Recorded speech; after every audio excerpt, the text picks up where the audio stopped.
Hello everyone, welcome to Ansarkari. Today we discuss 23 February newspaper. Due में 1.38 लाख विद्यार्थियों को मिलेगी खास डिग्री।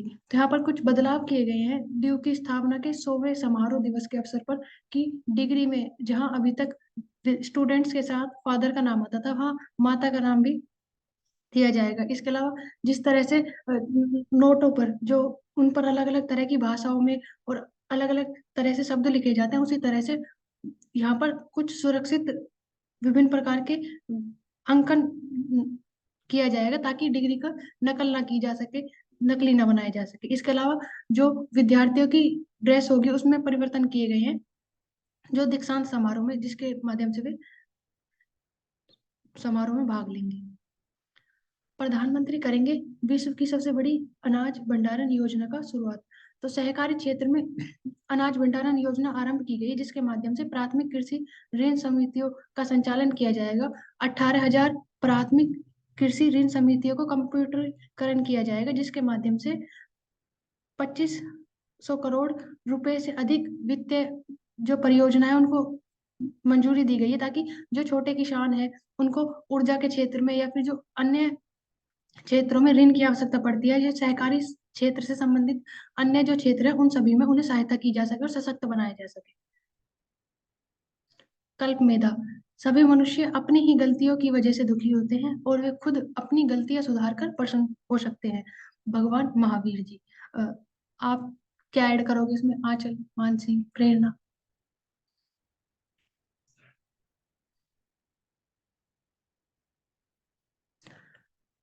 या हम कह सकते हैं कि मनुष्य के दुख का कारण वह स्वयं होता है। जैसे पर्यावरण जो क्लाइमेट चेंज है उसको लेकर कह सकते हैं कि जो चेंजेस हुए हैं उसमें कहीं ना कहीं मनुष्य की गलतियां है। कार्बन उत्सर्जन हो गया, या फिर पेड़ों का अत्यधिक कटाव हो गया, भूमि का अत्यधिक प्रयोग हो गया, लेकिन उन गलतियों को सुधार कर हम अपनी गलतियों को सुधार कर प्रसन्न भी हो सकते हैं।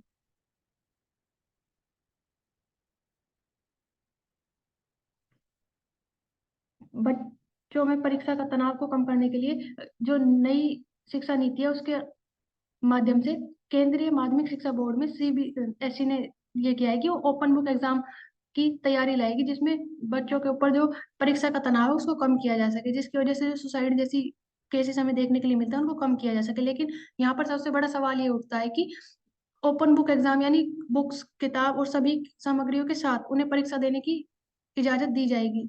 इसके साथ साथ उनके अंदर इतनी क्षमता होनी चाहिए कि वे प्रश्न को हल कर सके। उनकी जो कौशल क्षमता है, उनकी जो स्किल है वो बढ़नी चाहिए, और उनके सोचने की क्षमता भी उनके अंदर डेवलप होनी चाहिए। उसी के बाद इस तरह की प्रक्रिया का कोई फायदा है, वरना क्योंकि सिर्फ परीक्षा देना या परीक्षा में पास होना शिक्षा का एक मात्र उद्देश्य नहीं है।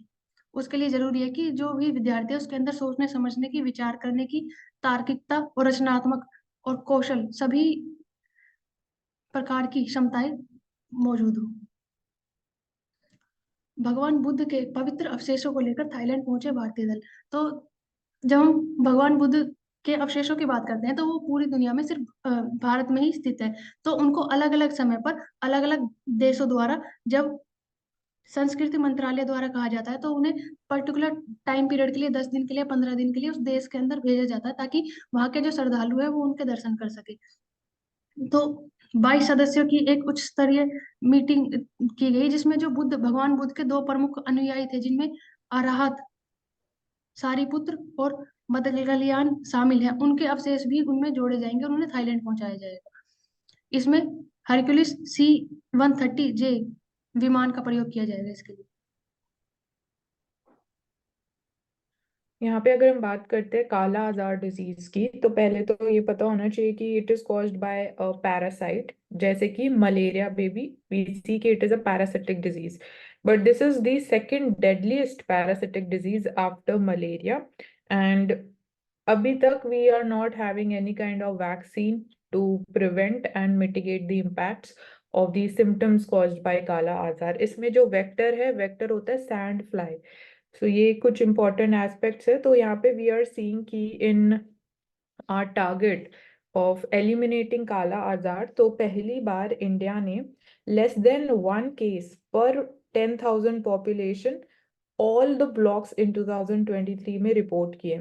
तो ये इम्पोर्टेंट ये है कि ब्लॉक लेवल पे ये डेटा है, और less than 1 per 10,000 population is important. अब जो WHO सर्टिफिकेट की बात होती है, तो for that we need to maintain this level for next 3 years. So here we are having this data from the National Vector-Borne Disease Control Program. तो इस case में हमने वेक्टर की बात करी, sand fly is the vector, तो वो important है। तो we are having this dedicated program. So ये बात की कि एलिमिनेशन के लिए हमें इसको नेक्स्ट 3 साल तक मेंटेन करना पड़ेगा, इस स्टेटस को, जो डेटा है less than 1 case per 10,000 population block level. And अगर इस डिजीज को if it is left untreated, treat नहीं किया जाता है, जो भी अभी हमारे पास सॉल्यूशंस हैं, तो 95% केसेस में देखा गया कि it turned out to be fatal. और अगर हम अपने नेबरहुड की बात करते हैं, तो Bangladesh became the first country in the world to be officially validated by WHO for eliminating Kala Azar as a public health problem, but India में still it remains a public health problem, and mainly 4 ऐसी states हैं जहाँ पे ये एक major issue है, which is Bihar, Jharkhand, West Bengal and UP. तो अभी जो हमारी अचीवमेंट है, जो डेटा जिस स्टेज तक हम पहुंच पाए, हमने क्या स्टेप्स, क्या मेजर्स लिए ग्राउंड लेवल पे, तो 3 मेजर स्टेप्स यहाँ मेंशन्ड है। फर्स्ट, इंडोर लेवल पे जो रेसिडुअल स्प्रेइंग एफर्ट किया गया in order to curtail sand fly breeding sites. जैसे हम डेंगू में भी बात करते हैं कि ब्रीडिंग साइट्स डायरेक्ट टारगेट होने चाहिए, जो स्प्रेज यूज किए जाते हैं, स्मोकिंग जो की जाती है, तो यहाँ पे भी that was the first step. Second was application of special soil to seal these services in the mud walls।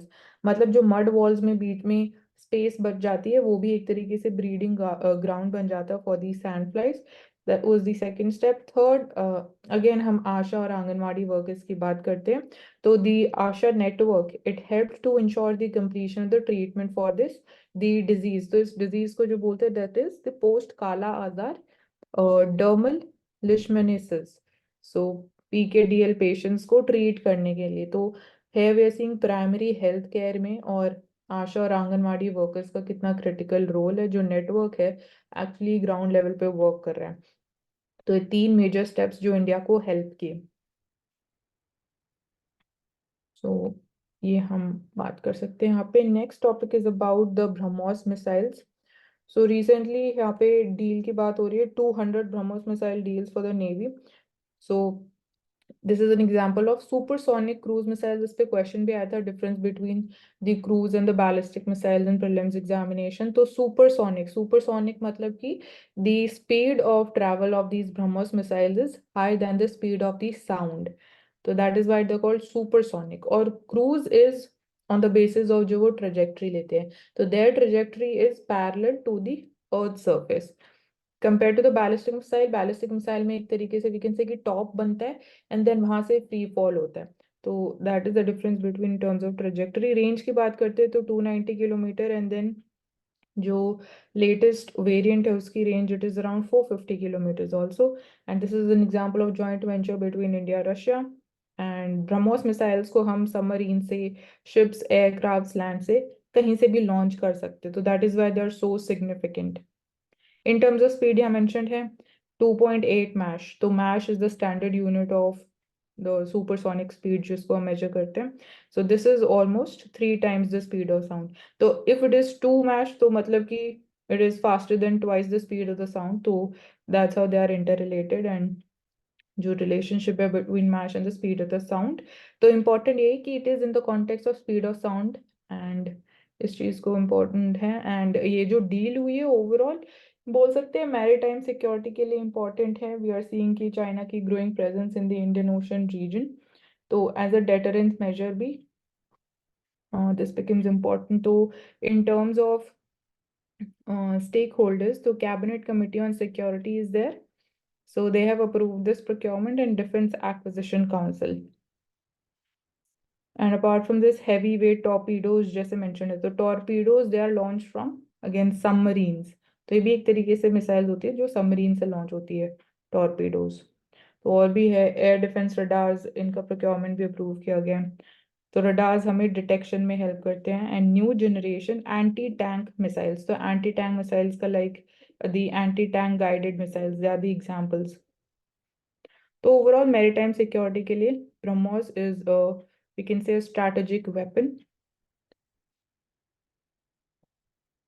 Then next we are seeing Ircon International Limited. तो this is an advertisement. ये एक Navratna company है, which means एक public sector undertaking है. Ircon is I think it's International Railways Construction Network. So this is important. जैसे हम बात करते हैं कॉनकॉर की, कंटेनर कॉर्पोरेशन ऑफ इंडिया. सो ये स्पेसिफिकली रेलवे सेक्टर की कंस्ट्रक्शन से रिलेटेड एक नवरत्ना कंपनी है. So this is important. Next we are seeing farmers protest की हम बात कर रहे हैं. So recently we saw one youth died. तो है we seeing कि जो farmers protest कर रहे हैं, नेशनल सिक्योरिटी एक्ट 1980 के अंडर उनको पुक किया जा रहा है. And it is being cited कि ये एक्ट ही क्यों यूज किया जा रहा है. तो मेन रीजन ये दिया जा रहा है on the part of police forces कि to maintain law and order. But again हमने देखा है कि जो एनएसए एक्ट है, व्हेन वी टॉक अबाउट कि आर्टिकल 370 जब वो एब्रोगेट किया गया, अबॉलिश किया गया, तो then also it was used in case of preventive detention. So question यही उठता है कि whether this is the right act to be used in this case or not. So यहाँ पे हम ये इस पे डिबेट कर सकते हैं. According to me, national security act against the farmers, preventive detention की अगर हम बात करते हैं तो प्रिवेंटिव डिटेंशन इज क्राइम करने से पहले ही on the basis of suspicion कि आप प्रिवेंट करना चाहते हो कि वो क्राइम ना हो, तो you are detained before the occurrence of the crime और any criminal act.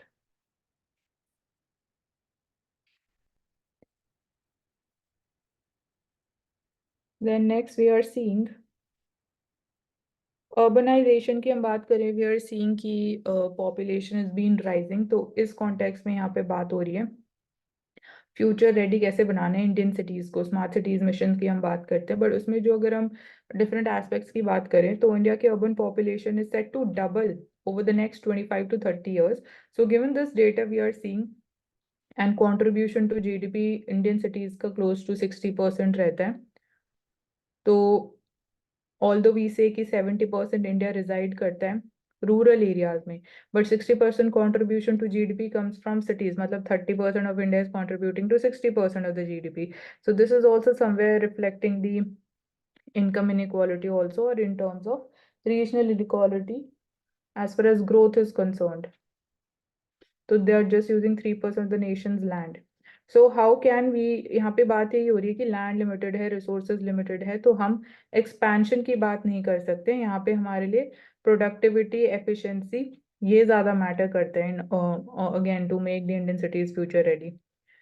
So it is not just about providing कि आप बोल रहे हो कि अगर पॉपुलेशन इंक्रीज हो रही है तो आप क्या सोल्यूशन सजेस्ट करोगे. तो you can't just simply say कि we'll provide more of everything because resources भी लिमिटेड है.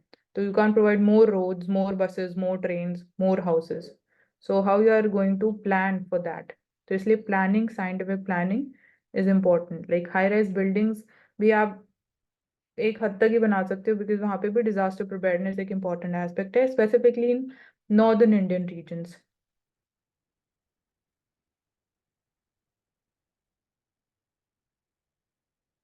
तो यहाँ पे इस एस्पेक्ट की हम बात कर सकते हैं कि it is not about quantity always, तो it is more of improving upon the quality.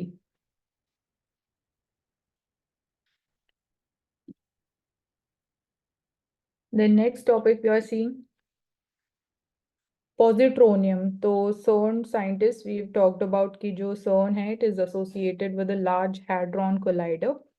So यहाँ पे anti hydrogen experiment की बात हो रही है and we are using gravity interferometry spectroscopy collaboration. So this is to achieve the demonstration of the laser cooling of the positronium. तो जो hydrogen like system है वी आर सीइंग कि यहाँ पे एक्सपेरिमेंट जो किया गया वहाँ पे फ्रीक्वेंसीज हाफ की गई फॉर एक्साइटेशन, मतलब जो एनर्जी लेवल्स हैं उसको कम किया गया, हाफ किया गया. So this is it becomes a great contender for attempting a laser cooling and thereby performing test of fundamental theories. तो जो एक्सपेरिमेंट है ये हमें हेल्प कहाँ करेगा, तो उसी चीज़ की बात हो रही है कि फंडामेंटल थ्योरीज में और जो क्वेश्चंस हैं उनके हमें सोल्यूशंस या आंसर्स मिल सकते हैं. तो पॉजिट्रॉनियम जो है ये कंप्राइज करता है, it is bound by electron, electron का negative charge, and positron, positron मतलब टर्म से क्लियर है कि इलेक्ट्रॉन पे पॉजिटिव चार्ज है, E+ लिखा हुआ है। तो एक तरीके से एक अटोमिक सिस्टम ही है, विच इज वन दो वी कैन से कि इससे छोटे में इसको ब्रेक नहीं किया जा सकता है। तो पॉजिट्रॉनियम, नेगेटिव और पॉजिटिव दोनों चार्जेस। सो इसको यूज किया जा रहा है in this experiment which is AEgIS experiment in order to achieve laser cooling, जो हमें हेल्प करेगा in testing the fundamental theories. तो it is being done by the CERN, European organisation for nuclear research. And और ये हमें help कर सकता है in terms of producing a gamma ray laser that would eventually allow researchers to look inside the atomic nucleus. And और क्या future में applications हो सकती है as far as physics is concerned. तो ये सिंपल एक्सपेरिमेंट है, तो we should know about positronium. Then when talking about industrialization in India, एक जो as a part of suggestion बोलते हैं दैट इज कि न्यू इंडस्ट्रियल पॉलिसी आनी चाहिए। तो here we are seeing in this advertisement as a part of example. We can move to the next, Divya. यहाँ पे हम बात कर रहे हैं प्लग एंड प्ले मॉडल की। As far as industrialization is concern, तो industrial sheds plug and play, तो ये रेंटल इनकम भी इंक्रीज कर सकता है। And this is for the state of Bihar, तो invest in Bihar we are seeing. So hassle free setup to start your industry, so ease of doing business overall, how that can be promoted. और हम अगर यहाँ बात करें औषित, can you tell कि कौन सी prominent industries हैं बिहार में, या फ्यूचर स्कोप की अगर हम बात करें। Food processing, horticulture, food processing, BPO service, tourism है सबसे बड़ी इंडस्ट्री।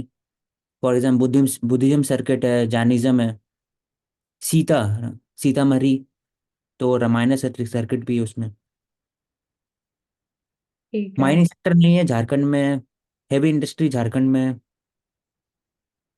यही है तीन हम्म। चार। ठीक है, फाइन। देन ये साइड वाली एडवर्टीजमेंट देखें, biotechnology industry research assistance council, BIRAC. So bio enabler, bio manufacturing unit, तो इम्पोर्टेंस ऑफ बायोटेक्नोलॉजी, कल हमने बात करा था नैनो यूरिया और नैनो डीएपी की, हमने बात करी थी about the cooperative sector.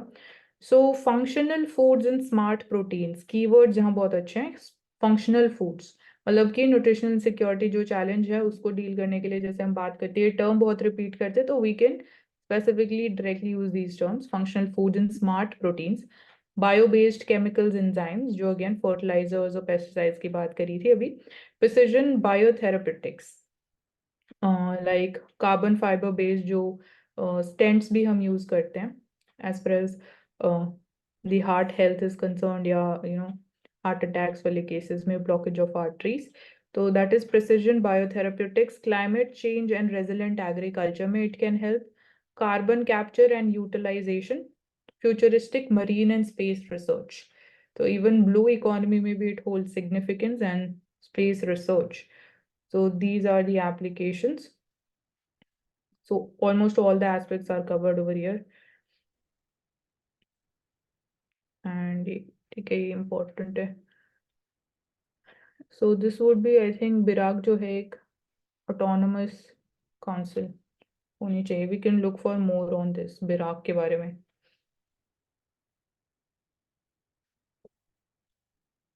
So space sector कल हमने बात करी, 100% FDI under automatic route has been allowed.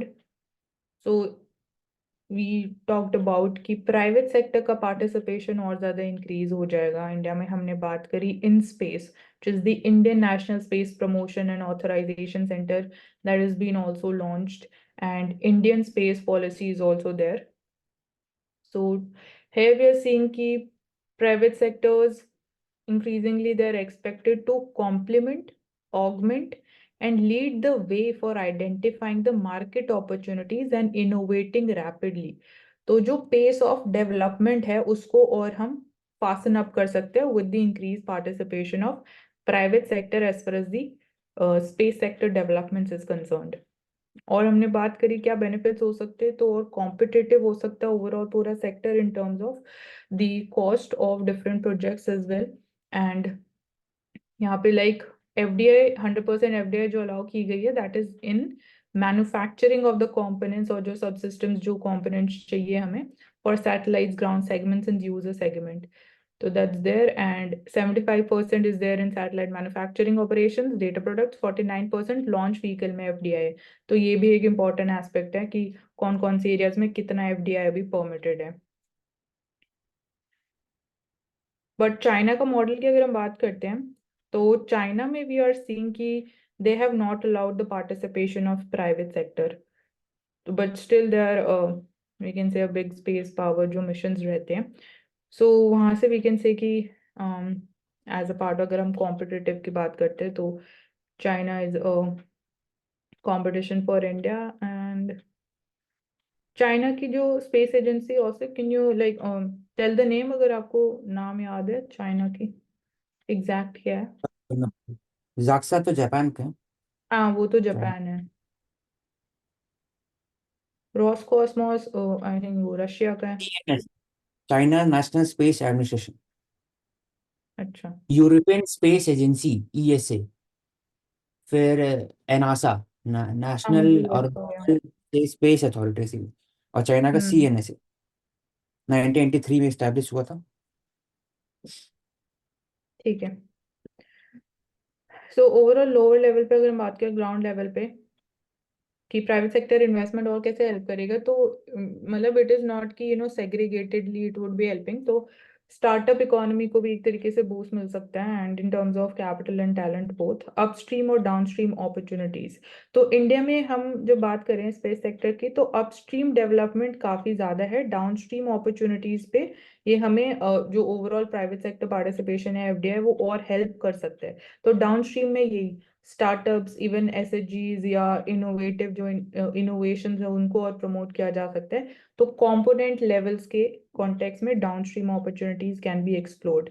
तो लोकल मैन्युफैक्चरिंग अगेन इंडिजिनस और सेल्फ रिलायंस की हम बात करते हैं, thus improving the investors तो confidence आपने also। मानसी जब ये अपस्ट्रीम और डाउनस्ट्रीम का कैटेगराइजेशन किया, थोड़ा कंपोनेंट बताइए इनके, अपस्ट्रीम में क्या आता है, डाउनस्ट्रीम में क्या आता है?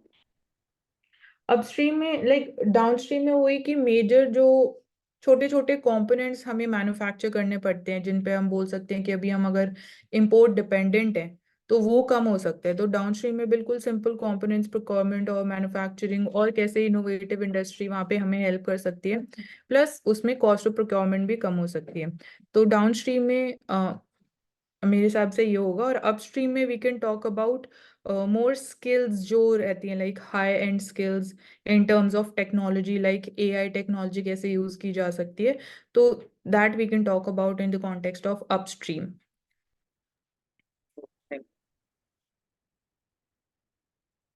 Okay, next is about Interpol. Interpol को भी call the International Criminal Police Organisation. So different notice issue किए जाते हैं। तो यहाँ पे ओवरऑल आर्टिकल बोल रहा है कि क्या इवन पॉलिटिकली मिसयूज किया जा रहा है जो इंटरपोल की पावर्स हैं। सो इंटरपोल में सी 194 member countries which is we can say close to the member countries of UN, and transnational crimes को सॉल्व करने में बहुत इंपॉर्टेंट रोल है इंटरपोल का। सो ओवरऑल ये बोल रहा है बैलेंस होना चाहिए बिटवीन फैसिलिटेटिंग पुलिस कोऑपरेशन जो इंटरपोल का मेजर ऑब्जेक्टिव है, डिफरेंट कंट्रीज की पुलिस फोर्सेस के बीच में कोऑपरेशन प्रमोट करना, and balance with the preventing misuse of this powerful tool.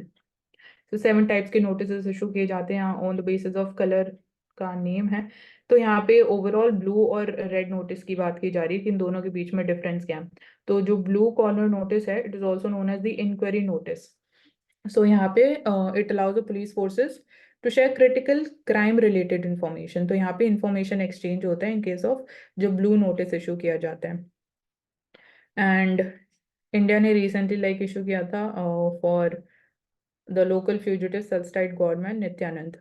तो अगेन ये सिर्फ इंफॉर्मेशन एक्सचेंज के रिगार्डिंग है, पर्सन्स क्रिमिनल रिकॉर्ड जो इंफॉर्मेशन है और उनके आइडेंटिटी से रिलेटेड। और रेड नोटिस की बात करते हैं तो it is issued by member state to arrest that wanted criminal.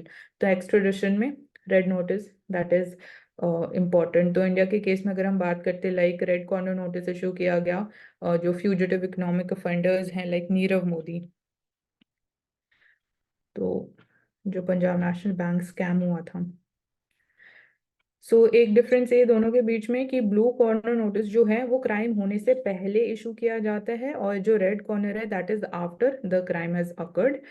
And यहाँ पे अभी रिसेंटली जो है इंडिया ने रिक्वेस्ट किया था इंटरपोल को, तो इंटरपोल के लिए इट इज़ नॉट मैंडेटरी कि आपको वो इशू करना ही पड़ेगा, तो उनके पास ये डिस्क्रिशनरी पावर है। तो एक तरीके से जो कंट्रीज रिक्वेस्ट करती है वो उनकी एडवाइस होती है कि आपको ये इशू करना चाहिए बिकॉज ऑफ दिस इंडिविजुअल। तो इंडिया ने अभी अक्टूबर 2022 में रिक्वेस्ट किया था इंटरपोल को to issue red corner notice against the Gurpant Singh Pannu, जिनकी हमने बात करी इंडिया और कनाडा के बीच में जो टेंशंस हुई खालिस्तानी इशू के रिगार्डिंग।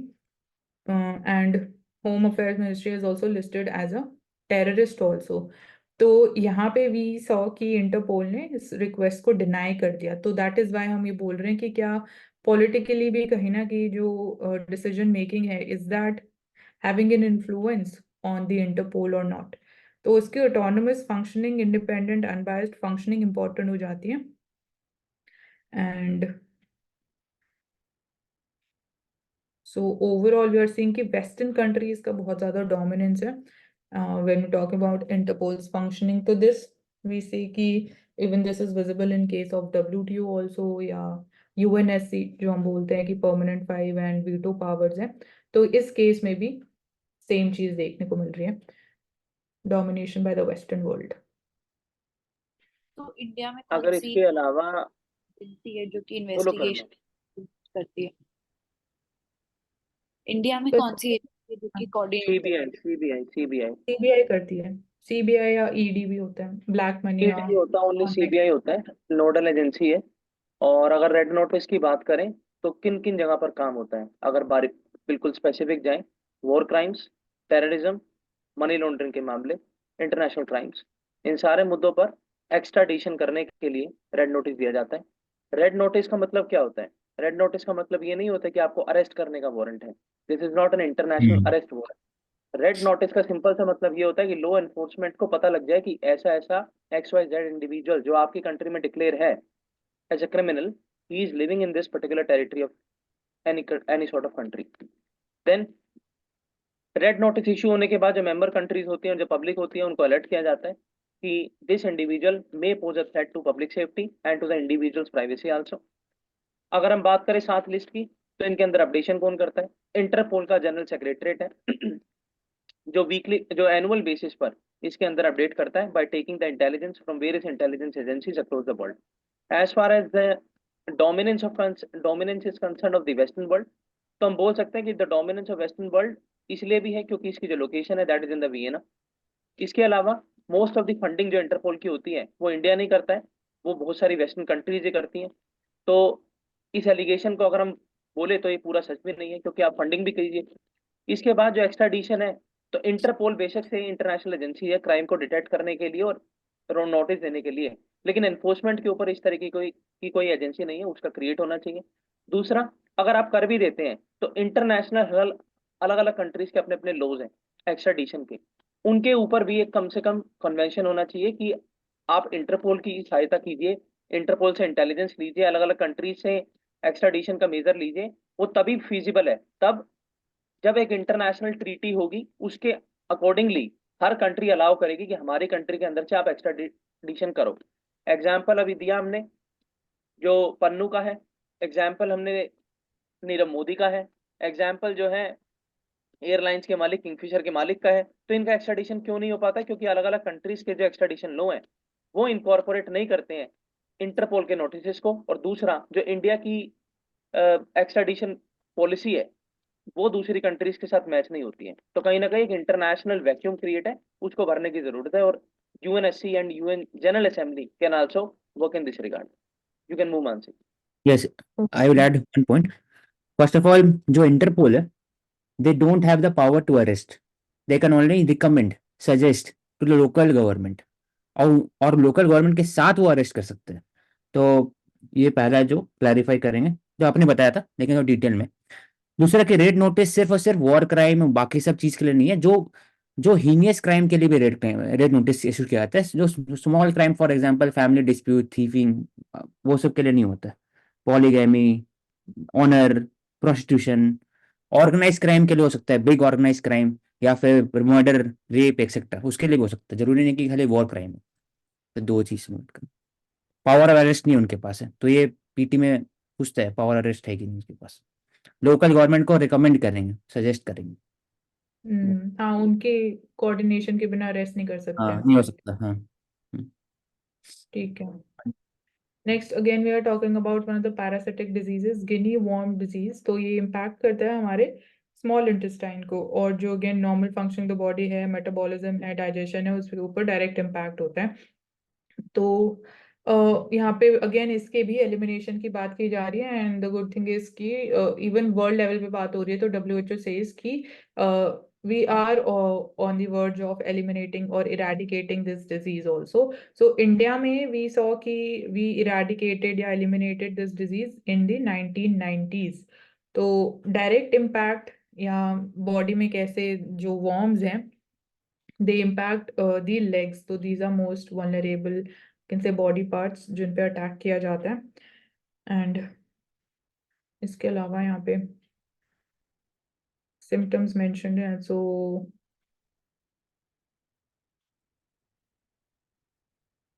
इंडिया का इम्पोर्टेंट कि हमने एलिमिनेट कर दिया था, अपार्ट फ्रॉम दिस जो लार्वेज एंड डायरेक्ट इम्पैक्ट होते हुए, लाइक अगेन CDC की बात हो रही है, तो centre for disease control.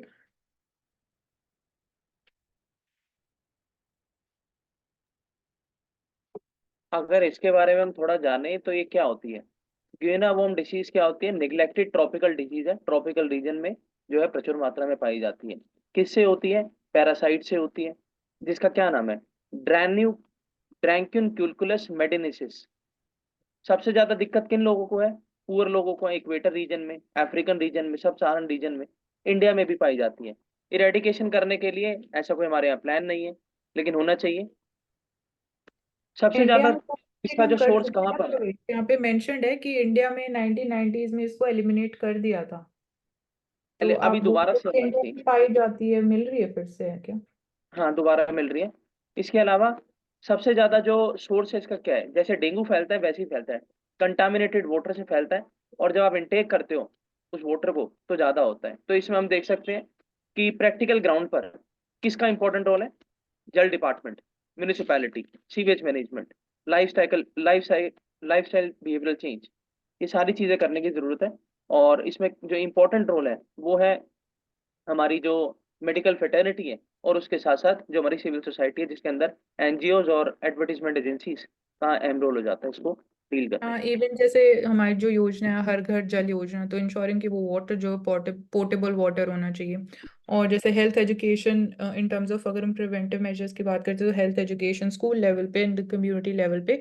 So again वहाँ हम आशा और आंगनवाड़ी वर्कर्स के इंपॉर्टेंट रोल की बात कर सकते हैं, एंड कम्युनिटी पार्टिसिपेशन इंपॉर्टेंट है। सो इस एस्पेक्ट में इंटरसेक्टोरल कोऑर्डिनेशन।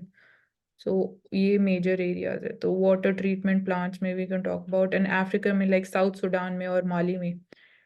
सो वहाँ पे पहले ये disease one of the most common disease होता था, तो वहाँ पे भी we are seeing commendable progress. So एक बार आपने को ऑफिशियल सोर्स से आप बता रहे हो कि इंडिया में again we are seeing the cases related to it. आप सर्च कर लीजिएगा मैम। नहीं, आप बता दो ना अगर आप देख ही रहे हो ऑफिशियल सोर्स से। अभी इसमें जो मैंने कहा था वही है कि इसमें दोबारा से केसेस आते हैं। ठीक है।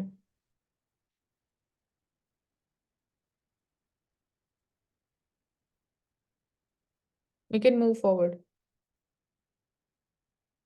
पॉजिट्रोनियम बात हो गई है, और कुछ ऐड करना चाहिए, कैन ऐड।